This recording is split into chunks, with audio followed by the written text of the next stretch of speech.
Pengujian non-destruktif. Pengujian arus eddy.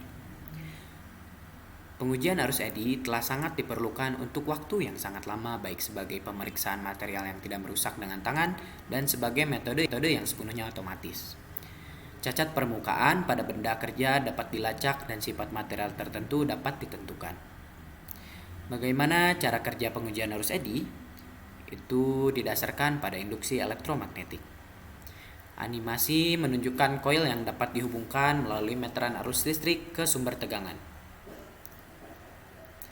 Setelah menerapkan tegangan langsung, arus listrik pertama meningkat cukup cepat, kemudian lebih sesuai dengan induktansi kumparan. Akhirnya mencapai tingkat yang dihasilkan hanya dari resistansi ohmik coil. Arus menciptakan medan magnet yang mengalir di sekitar setiap potongan kecil gulungan koil. Masing-masing bidang tumpang tindih dan membentuk medan magnet total yang digambarkan di sini dengan cara warna biru.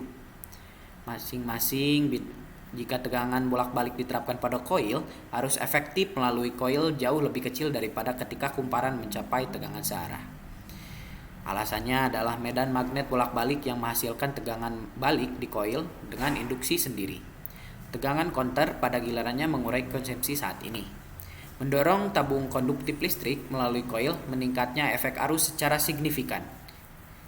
Ini karena medan magnet bolak-balik kumparan menginduksi arus dalam tabung dalam arah melingkar arus eddy.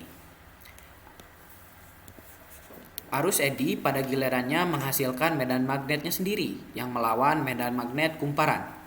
Akibatnya, induksi rendah dan konsumsi arus tinggi. Ketika cacat, misalnya retak datang ke jalur arus eddy, konsumsi arus koil menurun. Arus eddy harus mengalir di sekitar cacat. Jalur arus eddy sekarang lebih panjang dan hambatan listrik dari rangkaian arus eddy lebih besar. Ini menyebabkan besarnya berkurang dan medan magnet berkurang dari arus eddy. Induksi diri koil meningkat dan konsumsi arus menurun. Dalam praktiknya, frekuensi arus bolak-balik tidak serendah yang ditunjukkan di sini untuk demonstrasi. Mereka jauh lebih tinggi, biasanya di wilayah beberapa kilohertz. Mulai sekarang, kita akan menghilangkan garis medan magnet dalam animasi dan mewakili arus eddy dengan cara statis yang disederhanakan. Bagaimana teknik bekerja dalam praktek? Dalam pengujian arus eddy dalam prob koaksial, kumparan didorong secara koaksial di atas benda kerja atau didorong melalui benda kerja. Ini adalah pengujian sederhana kami mengatur sumber tegangan bolak-balik.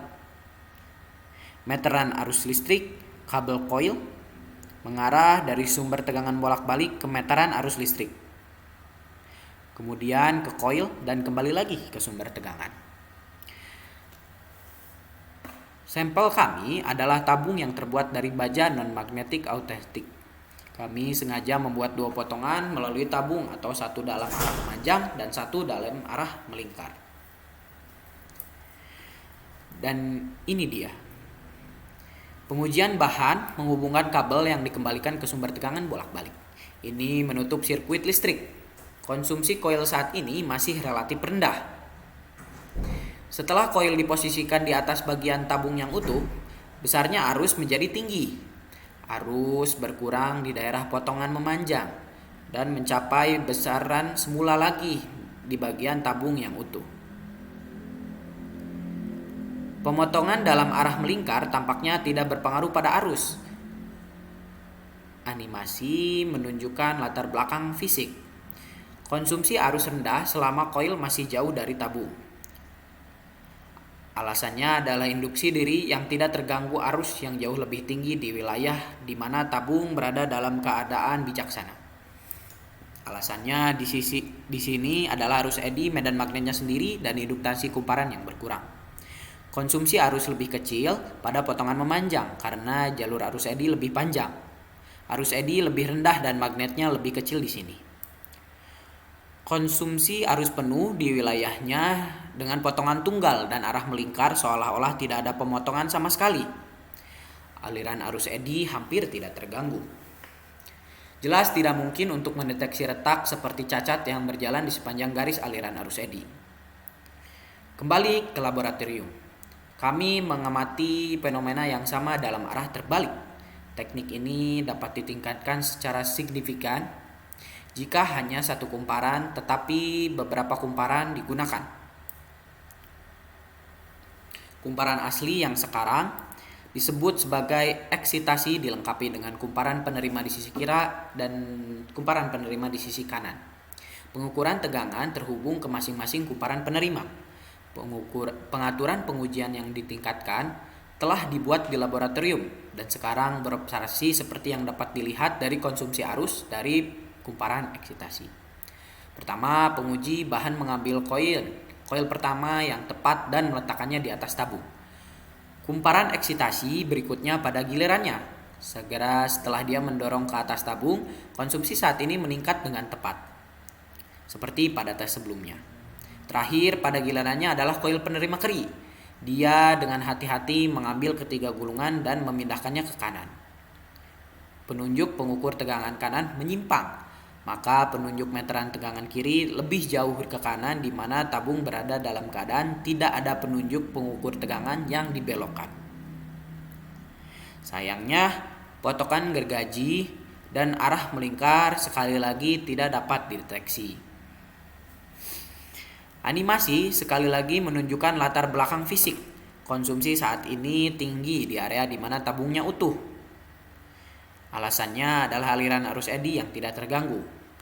Karena medan magnet arus eddy tidak mengalir melalui salah satu dari kedua kumparan penerima, kami mengukur hampir tidak ada tegangan pada mereka. Segera setelah koil eksitasi mencapai ujung kiri gergaji longitudinal, konsumsi arus berkurang. Alasannya adalah jalur eddy yang lebih panjang. Karena arus eddy sekarang mengalir sebagian di bawah koil penerima kanan. Medan magnet bolak-balik menginduksi tegangan di sana. Ketika koil eksitasi mencapai ujung kanan potongan arus eddy sebagian di bawah koil penerima kiri dan menyimpulkan tegangan di sana. Masih lebih jauh ke kanan, dekat potongan gergaji dalam arah lingkaran, arus eddy tidak terganggu. Medan magnet bolak-baliknya tidak mengalir melalui kumparan penerima kiri atau kanan. Pengukurannya hampir tidak menunjukkan apa-apa. Kembali ke laboratorium, kami mengamati fenomena yang sama dalam arah gerakan terbalik. Pertama, titik merah meteran tegangan kiri menyimpang, kemudian titik meteran tegangan ke kanan. Tekniknya masih bisa lebih ditingkatkan jika kita hanya menggunakan satu pengukuran tegangan yang terhubung ke terminal kanan kumparan penerima dan titik terminal kiri kumparan penerima terhubung satu sama lain. Pengukuran tegangan sekarang menunjukkan perbedaan tegangan yang diinduksi dalam penerima.